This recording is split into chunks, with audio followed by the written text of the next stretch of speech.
In recent years, we've been on an extraordinary journey. We faced the challenges of a global pandemic, we've seen artificial intelligence change our work and future outlook, and witnessed how democracy has been tested time and time again by misinformation and growing populism. These last years have been a period of significant transition and unpredictability. And when the future is unpredictable, our natural response is to envision various scenarios in order to better cope with what lies ahead. However, I think we often overinvest in contingency plans, in plans B, C, D, and so on, at the expense of focusing on what we truly want to achieve, our plan A. And this can and will hinder our success in the long run. I'd like to start by looking at a significant change that greatly influenced our lives in recent years, especially at how it has challenged our ability to maintain focus. The shift to remote work, driven by the global pandemic, is a prime example for that. This shift holds immense potential to enhance our daily lives, but it also requires us to adjust in order to maximize its benefits and minimize its downsides, such as blurred work-life boundaries, increased distractions, diminished productivity, and a lack of motivation. I argue there are two things we should all try to do in order to fight this, leverage it for our benefit, and increase our success. First of all, I believe we should all try to regain our focus. And secondly, we have to start giving it our all to what we truly want to achieve. I have a question for you. What do these people have in common? Well, apart from success, I believe they're very good examples of giving their all to one thing at a time and really making it big. Unlike many of us who, apart from working on a plan A, are also working on different backup plans which require a lot of time, a lot of energy, and a whole lot of multitasking. And I had to break it to you, but we're simply not good at multitasking. Nevertheless, we have 20 tabs open at the same time, and if we're also working from home, we can easily squeeze in doing some laundry while in a meeting, maybe preparing lunch while on a call, emailing our boss while talking to our children, and it's becoming quite obvious how we forget all boundaries, the concept of time gets convoluted, and our focus is entirely lost. Time is scarce. We all try to make the most of it, but with so many choices and so many distractions, we often end up with mediocre results. Doing more than one thing at a time, especially more than one complex thing at a time, takes a huge toll on our productivity. The brief mental blocks created by shifting between tasks can take up to someone's 40% productive time. 40%. Let that sink in for a moment. But it's not just about diminished productivity. It's not just about having a weaker working memory. I believe that multitasking and working on multiple contingency plans at the same time are often things that stand in our way, things that distract us from our actual purpose. You might think now that, well, we have 24 hours in a day. It's just very hard to give our 100% to every single plan we have. And you would be correct, because some plans just need our full commitment. So for example, if you want to be a CEO, open a company, be a good doctor or a great teacher, no matter what it is, you'll be much better if you only focused on one of those things. Because only one who devotes himself to a cause with his whole strength and soul can be a true master. For this reason, mastery demands all of a person. Well, multitasking and working on different things at the same time, for some of you, might not be analogous. However, I believe that when you work on multiple plans, these plans will bring about certain activities, and soon enough, you'll find yourself multitasking. You'll find yourself here, or in a much more hectic situation, depending how many plans you're actually working on. Yeah? And all this comes from fear, right? From risk aversion. No matter what happens next, we want to make sure we're going to be okay, that we're going to be able to jump ships and hopefully end up in a better ship next time. But even though it's probably not easy to comprehend, I believe that spreading yourself too thin is often much riskier than giving your all to one single plan. So, let me give you a personal example of terrible multitasking, which is from my own experience. When I was working on getting my master's degree in philosophy in Madrid, I was also working on getting another bachelor's in business in Berlin. Also trying to work as much as I could in order to make ends meet. Also trying to travel from time to time, because it truly made me happy. Also trying to have some sort of social life. Looking back, I can honestly tell you I was clueless. I was either having no plan whatsoever, or I was working on too many bad plans at the same time. I still don't know what's the real answer. Because if my plan A was to build a life in Berlin, I was spending way too much time in Madrid to begin with. I will not disclose my grades. I will not talk to you about my general well-being or my mental health, or about how high or low my friends were rating my engagement. It was rather low. But I'm very comfortable admitting that I wasn't doing good at anything, and I was certainly not excelling. It took me some time to realize that what I truly wanted to do was to pursue a career in marketing, and that I wanted to do it in Berlin. But once I made that decision, and once I started committing and really giving it my all, things got much easier, because the path ahead was very clear. I knew what I had to do. As a true Berliner, I definitely meet them often. Those people who, every time you meet, come up with a different, brilliant startup idea. Right? Do you know those people?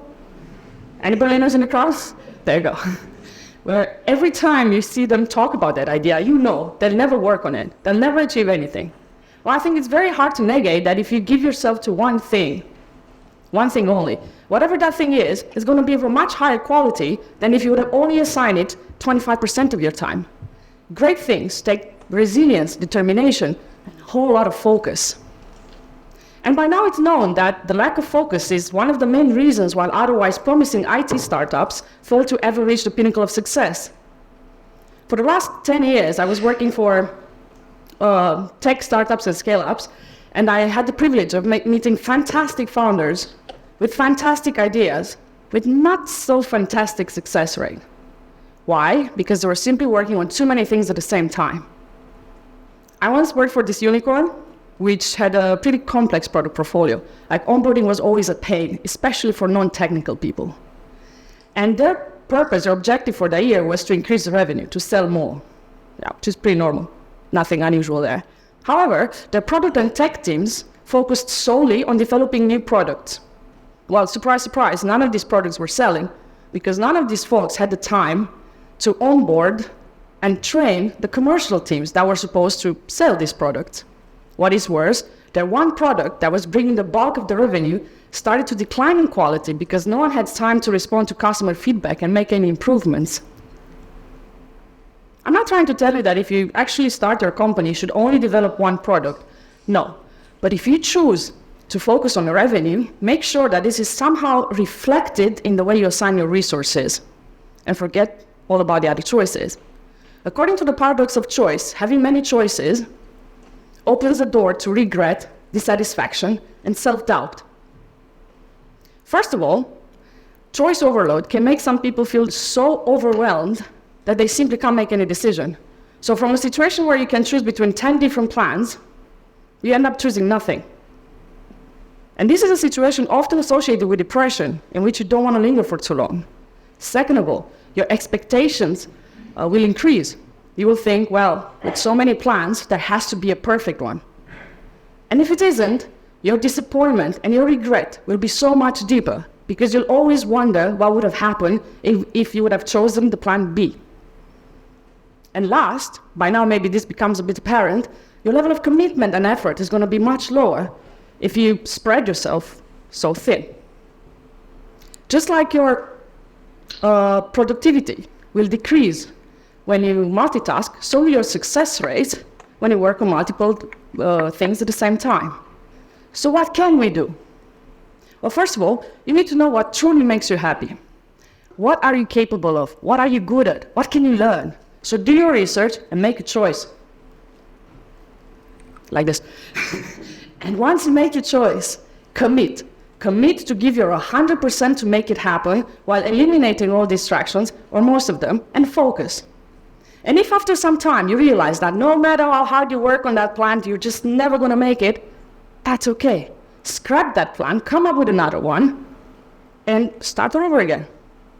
It's important to notice that in today's world, there's a prevailing expectation for immediate satisfaction and quick results. Technological advancements have greatly sped up our lives and definitely made us more efficient, but they also fostered a culture where often patience is in short supply. We become accustomed to things happening effortlessly and rapidly, and when obstacles or delays arise, We get very frustrated. And no matter what your plan A is, it might take you longer than a few days, months, or even years. So while you're working through your strategy to make it happen, learn to be patient and resilient while maintaining your focus. Have you ever heard of the expression to burn one's bridges? I hope you did. Yeah. Well, it's one of my favorite expressions, and it comes from ancient military history. And get ready, I'll share with you now the details of my favorite battle, which is the Battle of Yulu. Now, picture this. On one hand, you have the powerful Qin dynasty army. On the other, you have the state of Chu, led by Xiang Yu. For 46 days, Xiang Yu and his troops waited, just observing what their enemy were doing. After 46 days, Xiang Yu realized that his troops were becoming very demotivated and lethargic, and he knew he wasn't going to win any battle with such morale. So he made a very tough decision. He ordered his troops to cross the river and face their enemy. Now this is where it gets interesting. He also ordered them to burn their ships and only take enough food with them for 3 days. Basically, he left them with no way out, only one way forward, and that was to win. And against all odds, they were outnumbered 10-1. They actually won. Their sheer determination and their resolve managed to turn the tide against a much more powerful enemy. And this isn't an isolated incident in military history. Abu Hafs during the conquest of Crete, Tariq ibn Ziyad during the invasion of the Iberian Peninsula, they also did something similar. They also destroyed their ships. Burning bridges and sinking ships are common military tactics that led armies to focus solely on the battle ahead, sometimes making the impossible possible. Now, I understand that today this might be a bit extreme, so I don't want you to go home, burn any bridges or sink any ships. That's not what I require you to do. But I do think it highlights an important principle. Sometimes all you need is a good plan A to which you need to give your all. I also wouldn't want you to leave today thinking that, well, the key to success is to obsess over one idea for the rest of my life. No, that would be way too easy. Unless you're extremely lucky, you're going to have to reinvent yourself, redefine what you want, and start over again multiple times throughout your life. Change is an essential element in everyone's life, but being resilient, being determined and focused will increase your success chances much more than trying to do everything at once will ever do. Give your all to plan A so you don't need a plan B. Because if you fail, you'll have no regrets and you will use all your passion and energy to find an alternative that makes sense to you. Thank you.